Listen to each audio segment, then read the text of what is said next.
knows where I'm at and what I'm up to. She knows when I'm with the gang and when to come through. She knows when to feed me and wet the tip. She could pull up all greasy, then refresh the drip.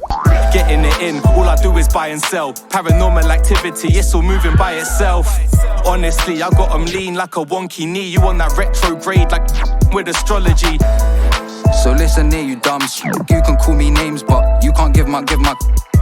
I'm the definition of a scumbag. I'll make you stick your brother up like a thumbtack. UKBR News Daily. It's your boy Professor Banner, aka Big Hulk. Currently working with a new setup. I got myself on a screen over there and I'm trying really hard not to look at myself because I'm used to looking at myself. Subscribe, hit the notification bell, drop comments, leave likes, share with your people them. Tell your mum to do the same, innit? We're going to get into a recap. I ain't done a little recap in a while. Feel like this is a notable battle that deserves one. I ain't going to get down into all of them bar breakdowns and shit because that's long. If you want to see the bars for yourself, go watch the actual battle. I'm just here to tell you how I think the battle went. Without further ado, let's get into it. So, Georgie Roots versus Funky D. So, to give you a little bit of a backstory as well, when the battle got announced, they was arguing, like Funky D was arguing with Luna C on Twitter. They was meant to be battling each other, and then it went from Luna C to someone else, and then eventually Funky D versus Georgie Roots got booked in for No Loose Chat. Now, Funky D is a person who's made a hit song before. So obviously there was a little bit of hype around the fact that he was stepping into the ring. But it's also key to point out that the hit song he made wasn't like a hip hop song. So it's not like a hit rapper jumping into battle rap.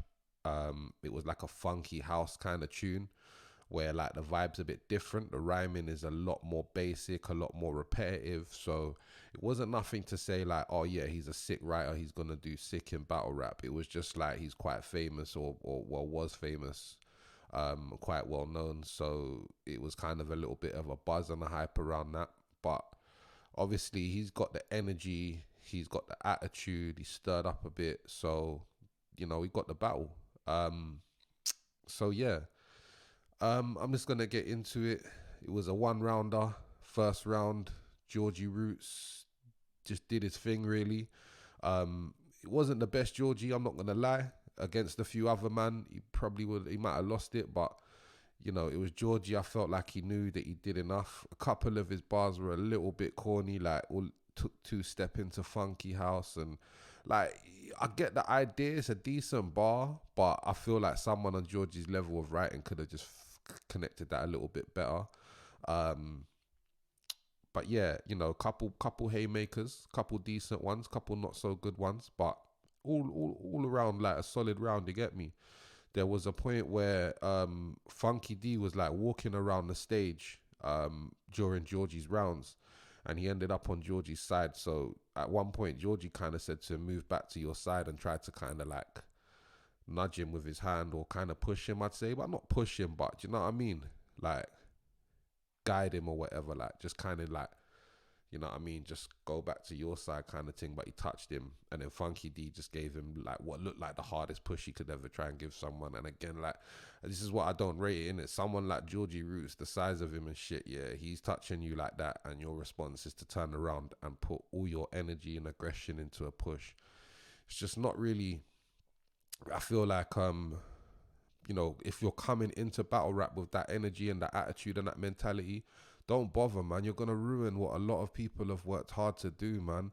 And don't get it twisted. Like, I've run one of the most troublesome leagues in the UK, bro. We've had people at our events get arrested for assaulting police and shit. Like, man's not glorifying none of that shit, bro. Like, we want to come away from that, innit? We want to be able to get on the BBC. We want to be able to put battle rap on these platforms and get monetized and get sponsored and shit. But we can't when it just looks like we're all just being aggressive and hood, you get me? And I know, like, you know, a lot of people doubt my credentials or judge my credentials when I speak about road shit or whatever, and that's all good. I don't care. I'm not here to glorify or be road or none of that shit. But you know, there's people like me that come to battle rap to get away from that shit, to try use it to change our lives for the better, innit? So when people are just bringing that shit in, it's like, bro, it's dead, man. Like, it makes people like me not want to be around no more. Like, all this energy, it's just like, what are you like trying to achieve or prove from it? Because really, when you want to prove who's the best rapper, you link up and you battle. From time you start getting physical, that means you're not there trying to prove you're the best rapper no more. That probably means that you know you're not a better rapper, so you're gonna have to resort to something else to make yourself look good. And again, it don't make you look good. It only makes you look good in the eyes of those who see bad as good in it. Those who love the negative waves in it. Those who want to see you fight. Those who want to see you in jail. Those who want to see you fail. That's who it looks good to. No one else. You get me? So, yeah, I feel like obviously like when it kicked off as well, a few people kind of jumped up and got a bit hype, and the stage got a bit hype. Certain people, I'm not even going to mention a certain man's name, but everyone who's seen the battle is going to know exactly who kind of just hyped every bit, you know. And again, like, the reason why I'm not mentioning man's name is because man don't need no exposure on my platform. Man's not here to promote certain people. You get me? It's not your battle. It's nothing to do with you. But again, you always try and make yourself center of attention, and it's just embarrassing, innit? So I'm not going to let you be center of attention on my platform today. But having said that, like, Georgie's round was all right. You get me? He got back into it. Commend him for actually getting back into his bars after being pushed like that. I'm pretty sure his glasses fell off his face. Like, man got pushed so hard he had to pick up his glasses afterwards. You know, one of them ones. So then Funky D spat his round. None of the bars were really saying nothing, man. Like, a lot of corny, like, again, like, man's not, again, this is the thing as well. Like, Funky D comes across as one of them youths, his brethrens and that will come across as them youths who will take this as a disrespect or whatever. It's not. I'm a battle rap blogger, and I speak about battles and performances and whether they were good or bad.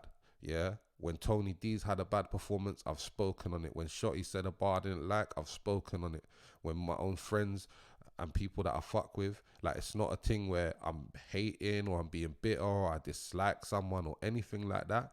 I'm just saying, from a battle rap perspective, Funky D was not good. Yeah. And this is the thing, innit? Because people want to be pally and everyone's like, oh yeah, you know, it's all like a little circle jerk where these men are supposed to be cool with everyone, and everyone has each other's backs, and everyone pats each other on the backs and says how well they done. Bro, that's dead. That's dead, man. You lot tell your friend, bro. Tell him he can make dough off a Funky House and that, bro. Why are you stepping into this kind of arena? Like, you get me? It's clearly not, like, you're not, you get me, man? You could have had brethrens and that who said to man, bro, like, them bars are light compared to what Georgie's gonna say. Do you get what I'm saying to you? And that's where it is. Like, realistically,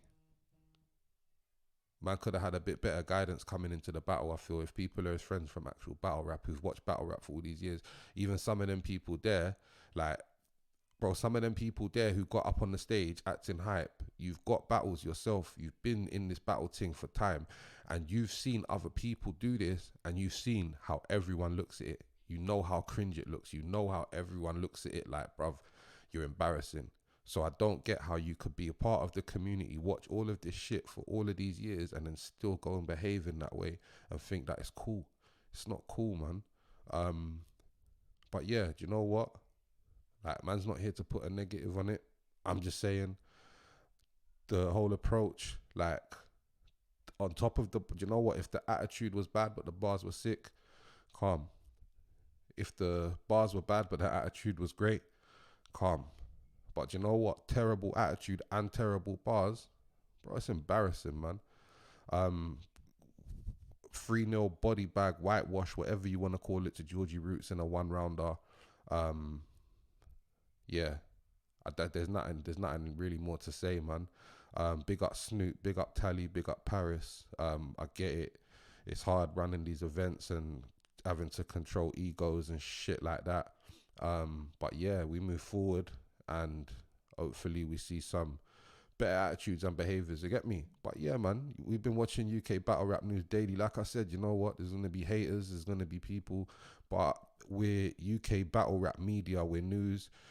I'm trying to give my unbiased opinion on all these battles and performances. And at the end of the day, no one is exempt in it. Nobody's above Boyman. You can't copy disrespect. Yeah, like realistically, bro, do better. I want to come back and do another recap and say Funky D smashed it. And Funky D looked like he had composure in the battle and this, that, and the other. Like, I want to be positive. I'm not here trying to be negative and trying to hate. It's not that. Make sure you subscribe, hit the notification bell, tell your people I said safe blood.